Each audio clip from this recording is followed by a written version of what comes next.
Hi, welcome back to Ball Nut Sports Talk, where we are currently counting down all 32 NFL teams.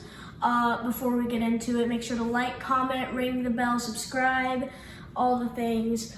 But number 14 is our second playoff team of the bunch, and that second playoff team of the bunch is the Tampa Bay Buccaneers. All right, we got the Bucs as our choice to win the NFC South. Pretty mediocre division over the years. Had a challenge from the Panthers and others last year, but we think they're going to bounce back and make themselves a playoff team and a division winner. All right, so what are your thoughts overall on the Bucs? I think that people are going to disagree with me, but I feel like the Saints might give them a little bit more of a challenge. Tyler Show behind the wheel. That could be pulling them back. There's a world where they don't win the division, but I think they can because it's pretty mediocre. As you mentioned, we have the Falcons pretty low for their defense and not good wide receivers and quarterbacks.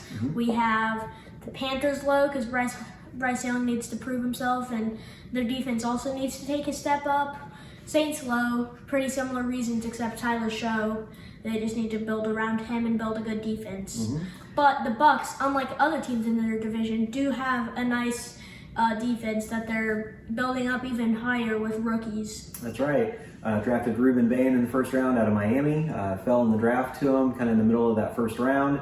A couple of the rookies threatening to be at the top of the depth chart. So yeah, we'll see what happens building up that defense. They've had a good, strong defensive identity over the years, and a pretty steady quarterback since Baker Mayfield arrived in town. He's got a little bit of a chip on his shoulder because of a contract dispute, so maybe a motivated Baker carries him to the division title. Yes. One thing that might set him back just a tiny bit, respect, of course, but he is a dad now. He may want to stay a little safer, so be a little bit aggressive run-wise. All that being said, I'm not holding it against him at all. I think it's great, but he may be a little bit less aggressive for that reason. You never know. If he does take a step back or want that supporting cast to step up, he's got Bucky Irving in that backfield, which is always a good option, provided he stays healthy.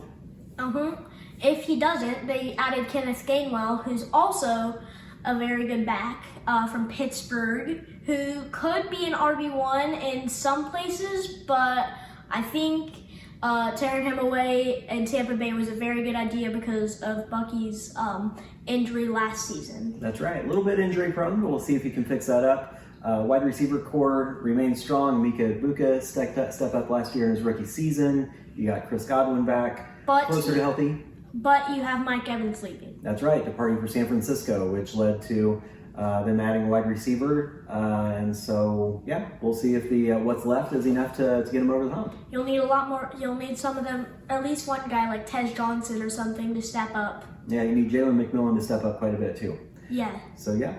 All right, so that's our thoughts on the Bucs. We've got them in the playoffs, kind of by default compared to the other teams, though they will get a challenge more than we may think. But let us know what you think about the Bucs. Playoff team or no? Are they really a threat in the NFC, or just kind of a one-and-done playoff team as they've been over the past few years? Again, let us know about that. Any other teams in the countdown that you've heard or that you're anticipating coming up in the next few? Congratulations to the Tampa Bay Buccaneers on the playoff, in our opinion. There you go.